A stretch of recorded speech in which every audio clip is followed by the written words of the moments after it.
Hola, soy Jorge, el profesor del taller de experiencial de inteligencia artificial en salud, del área más de fundamentos. Y en esta clase opcional, no está dentro de los módulos mínimos, digamos, del programa, pero me interesa harto mostrarles, sobre todo a los estudiantes que están acercándose por primera vez a un approach un poquito más fundamental de inteligencia artificial, cómo llegamos donde estamos hoy día en inteligencia artificial. Cuando digo cómo llegamos, es que la inteligencia artificial no la inventó Google, ni la inventó OpenAI, ni la inventó ChatGPT en estos últimos 5 años. Viene como una acumulación de varios eventos, entre eventos científicos, eventos históricos, incluso no podría decir como hasta eventos sociales, tecnológicos, que ocurrieron y que nos permitieron, que ocurrieron en el pasado y que nos permitieron llegar al punto en donde hoy día tenemos tecnología que parece de ciencia ficción. O sea, que yo estuve en la universidad 10 años y si usted hace 5 años me hubieran preguntado si hoy día íbamos a tener el tipo de tecnología que tenemos, yo hubiese dicho que no, posiblemente en 10 o en 15 años más. Entonces estamos avanzando muy rápido, estamos llegando a tener soluciones que parecen que van más rápido de lo que nosotros esperábamos. Y como parte de lo que queremos lograr en este módulo, en este programa, es no solo que entiendan los fundamentos, desmitifiquen cómo funciona la tecnología actual y que la aprendan a usar, sino que al menos a mí me interesa harto que además aprendan cómo históricamente llegamos a donde estamos. Entonces, eh, de hecho, esta clase es cortita, va a tener solamente esta lámina que tiene una línea de tiempo. Eh, y esta línea de tiempo va a estar partida en dos. O sea, la primera línea de tiempo que va desde hace harto tiempo hasta el 2010 y después los últimos, los últimos 15 años. Entonces, un evento muy importante que ocurrió antes del 1950, por ahí por el 1948, es la teoría de la información. Hay muchas cosas técnicas que todavía usamos para desarrollar inteligencia artificial que tienen que ver con teoría de la información, pero al menos hay dos que son como realmente importantes. Voy a estar como tirando algunos conceptos que posiblemente ustedes pueden ir a buscar más en detalle en otro lugar después, pero para que los tengan en la mente. Entonces, eh, la teoría de la información la inventó un investigador que se llama Claude Shannon. Incluso una película en Netflix, un documental, que es muy, muy bueno, así que vayan a verlo ahí, un aviso, pero búsquenlo. Claude Shannon, en un solo artículo, bueno, inventó la teoría de la información. ¿Cuál es la idea de la teoría de la información? Era tratar de eh, m- medir cuánta información me entrega un evento o un experimento. Es como muy básico, así como cuánta información hay. Si se dan cuenta, hoy día hablamos de Big Data, de información, Data Lake y un montón de cosas. Entonces, en ese momento no había ni computadores siquiera. O sea, había computadores, pero más incipientes. Y esta persona estaba pensando en qué es lo que significa la información. Y entre medio inventó el bit antes del computador, ¿sí? Como inventó el bit como la unidad más pequeña de información. Eh, un bit, casi todos deberían saber ya, pero es como un cero o un uno y es la unidad que usa el computador para poder generar datos y poder construirlo. Incluso esta presentación que ustedes están viendo por internet no es nada más que un montón de bits de uno y cero. Y Claude Shannon inventó ese concepto como lo más básico, lo más básico. Entonces luego podíamos usar los bits para medir cuánta información tiene un evento y luego inventó la idea de entropía. Y la idea de entropía que todavía se usa en entrenamiento de inteligencia artificial esencialmente mide la cantidad de información de un experimento. Y luego, o de un evento. Y luego de hacer todo eso, tuvo un ejemplo que es muy importante y lo que dijo es, el lenguaje, el idioma, el lenguaje hablado o escrito tiene muy baja entropía, tiene muy poca información. Y en esta noción, porque uno podría decir, pero ¿cómo va a tener poca información si todo lo que nosotros hacemos lo hacemos a partir de, de comunicarnos? Y lo que dijo Claude Shannon fue lo siguiente, dijo, si ustedes toman un texto cualquiera, él estaba pensando en inglés, pero uno podría pensar en un texto en español, y ustedes le borran una palabra a ese texto en español, es altamente probable que una persona, incluso que no escribió ese texto, pueda decir con alta probabilidad cuál es la palabra que falta. Es como hay un juego, ¿no? Que es como el complete la oración, que uno saca la palabra y los demás pueden completarla. Entonces, ¿por qué eso significaba que tenía baja información el texto? Que es porque yo estoy escribiendo mucho, pero realmente no necesito todas las palabras que estoy. diciendo ahí. O sea, hay varias de ellas que se pueden deducir desde las otras. Y si bien no se pueden deducir exactamente desde las otras palabras, se pueden deducir con alta probabilidad. O sea, si yo digo como mi mascota favorita es un, y no digo la palabra que sigue, lo más probable es que todos ustedes pueden pensar en un perro, un gato, posiblemente podrían incluso pensar, no sé, en un león, sí que son un poco más arriesgados, pero no van a poner un planeta, por ejemplo. Mi mascota favorita es un planeta, ¿sí? Y hay un montón, en el español tenemos muchas, muchas palabras, pero son muy poquitas las que yo voy a usar cuando voy a completar la información.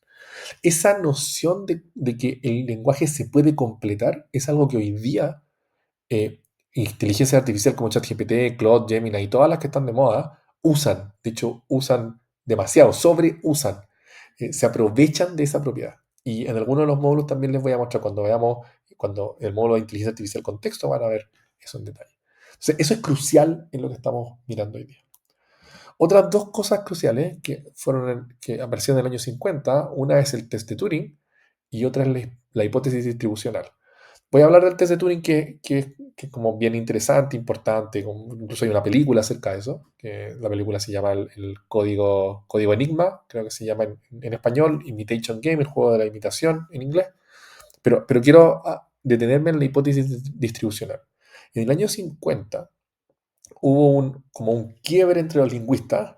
Yo le digo como un quiebre, algún lingüista seguramente va a saber esto un poco más en detalle, pero los lingüistas se separaron en dos, entre una corriente que decía que el significado de las palabras, cuando nosotros estamos conversando, estamos comunicando, ¿no? Que el significado de las palabras estaba intrínsecamente asociado a algo que tenía que ver con la experiencia de esa palabra, que estaba asociado a qué es lo que pasaba cuando nosotros pensábamos acerca de esa palabra, etcétera. O sea, como que estaba asociado a la inteligencia de las personas.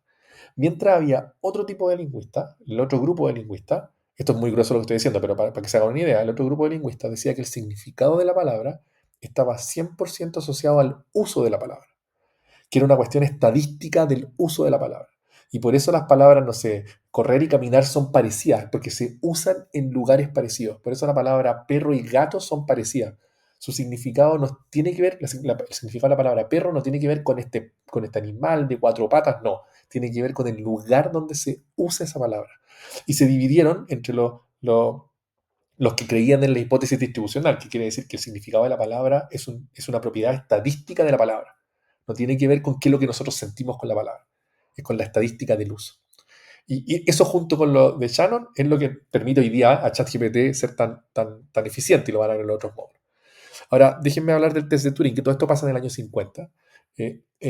Turing, que es uno de los próceres de la computación, estaba muy interesado en el concepto de las máquinas que piensan. O sea, en ese momento, él había inventado el computador, una máquina, había descifrado el código Enigma, que sirvió para terminar la Segunda Guerra Mundial, y estaban creando computadores, los primeros computadores, él y otros colegas. Y en algún momento empezó a pasar esto de si las máquinas, los computadores le llamaban máquinas, si las máquinas podían pensar. Esa era la pregunta. O sea, ¿puede una máquina pensar? Y Turing dijo, la discusión era una discusión filosófica, hasta como psicológica. Y Turing lo que dijo fue, saben que da lo mismo esa discusión. Exactamente lo mismo si una máquina puede pensar o no. Porque lo importante realmente va a ser es si nosotros, los humanos, o un humano cualquiera, de hecho, así, de eso se trata, cree que la máquina piensa. O sea, si la máquina es capaz de engañar a un humano y hacerle creer que la máquina está pensando, entonces eso es todo lo que necesita la máquina para pensar.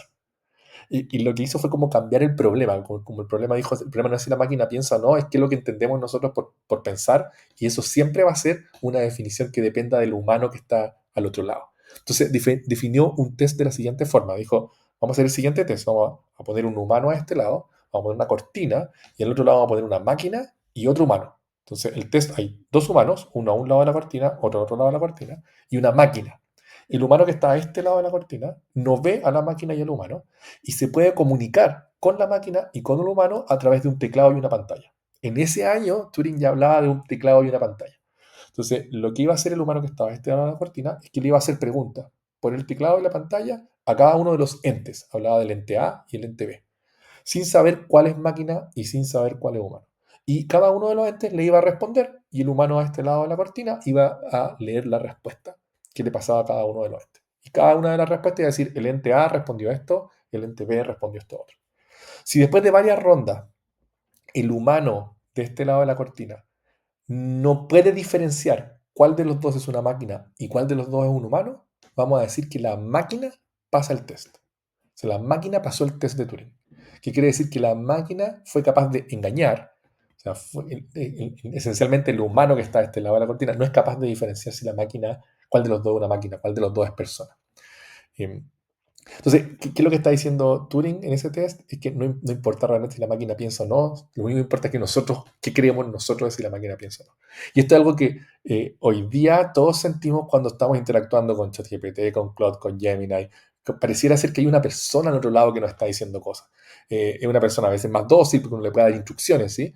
Pero claramente hay algo que está al otro lado. Yo puedo saber que no está pensando en el sentido de lo que entendemos nosotros que es pensar, porque funciona de otra forma, y para eso es este taller. Pero lo que dijo Turing es que eso era lo único que importaba. Em, hay muchos más hitos, pero estos son como los dos que me importaban, que eran importantes detenerse un poco, podemos ir un poco más rápido ahora. Entonces, en el 1959, 58, 59, nació el perceptrón, que si ustedes ven en el otro módulo, el más fundamental de este curso, es lo que es la base de una red neuronal artificial. Y el perceptrón en ese momento causó mucho, mucho revuelo. Incluso en el New York Times, en julio de 1958, hicieron una nota, y ustedes pueden ir a buscarla en el New York Times ese año, una nota que dice exactamente esto, dice que el perceptrón es el embrión de un computador electrónico que va a ser capaz de caminar, de hablar, de ver, de escribir, de autorreproducirse y de ser consciente de su existencia. O sea, en ese momento decían, el perceptrón va a hacer eso.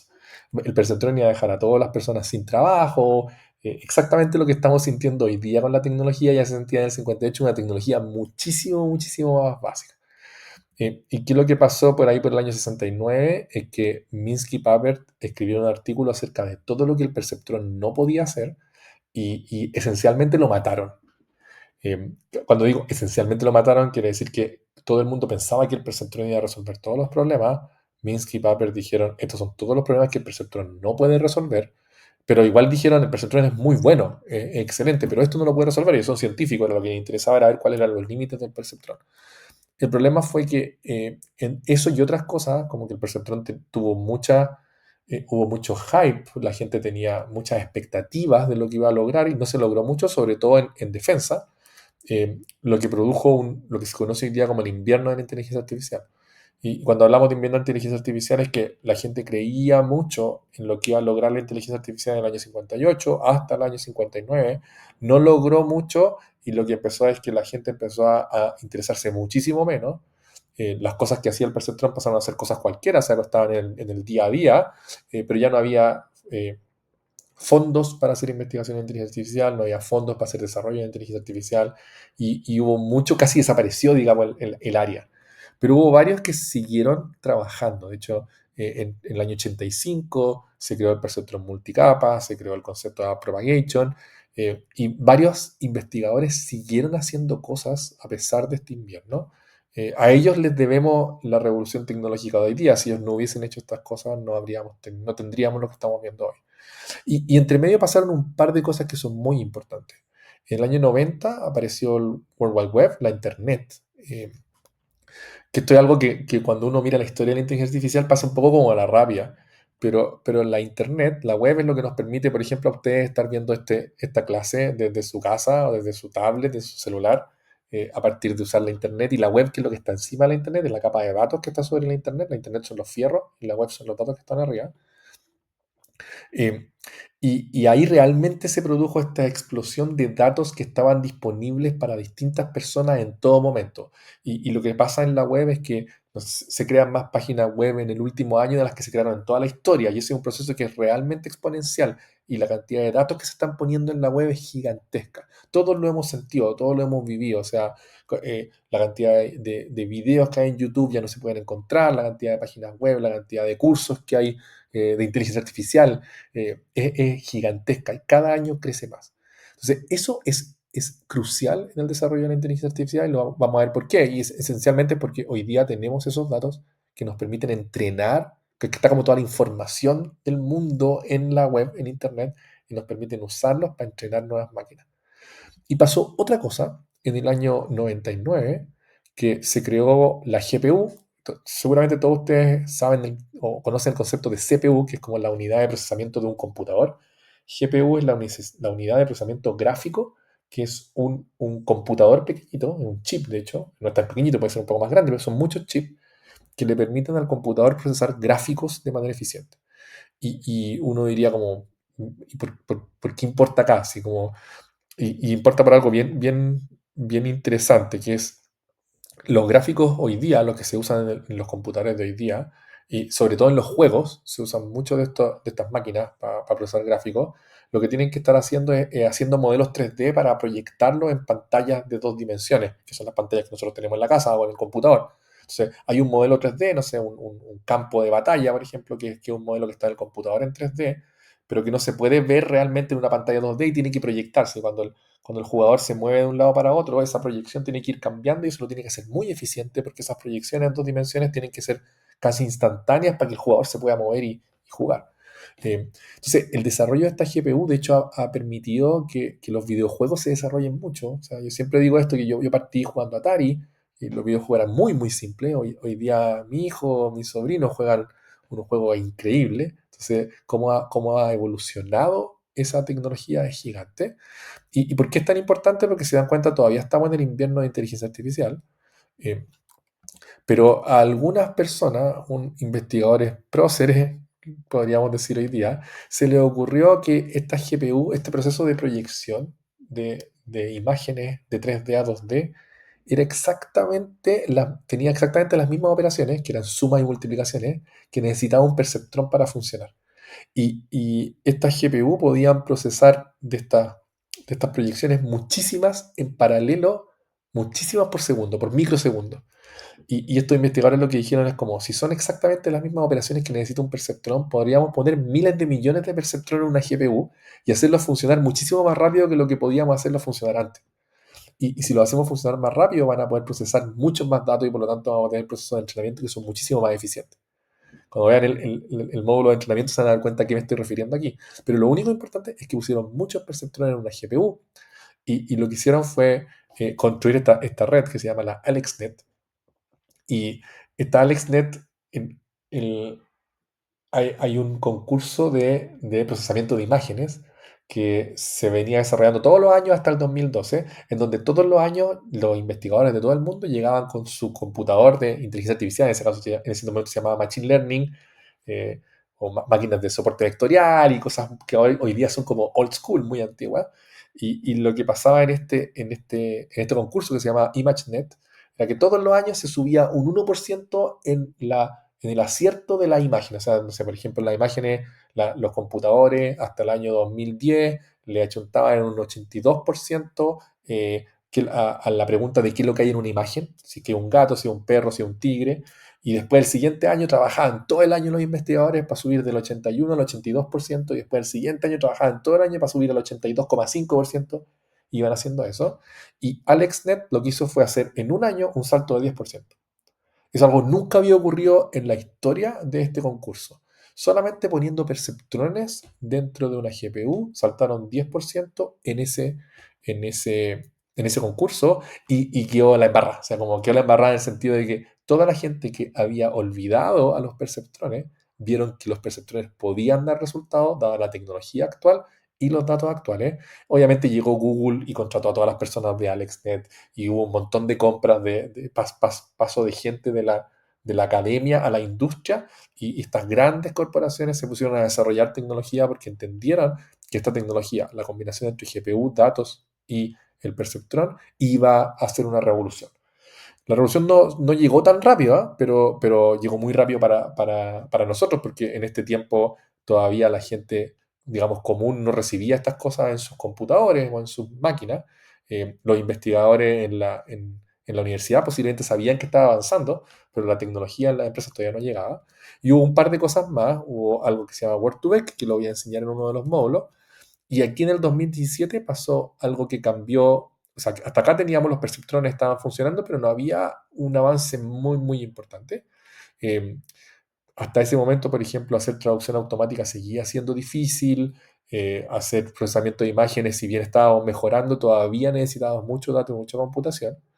Y algunos investigadores en el año 2015, de hecho, se le ocurrió la siguiente idea. Estaban tratando de hacer traducción automática y dijeron, cuando nosotros estamos haciendo traducción automática, no necesitamos realmente mirar todas las palabras cuando queremos traducir un texto. Cuando estamos traduciendo un texto, cada palabra que nosotros traducimos realmente está afectada por unas poquitas palabras en el texto original. O sea, si yo estoy traduciendo una expresión desde español a inglés, cada palabra en inglés que yo tengo que escribir es afectada por unas pocas palabras. Entonces, lo que yo puedo hacer es enseñarle a una máquina a poner atención en algunas palabras solamente y no tiene que procesarlas todas, sino procesarlas unas pocas.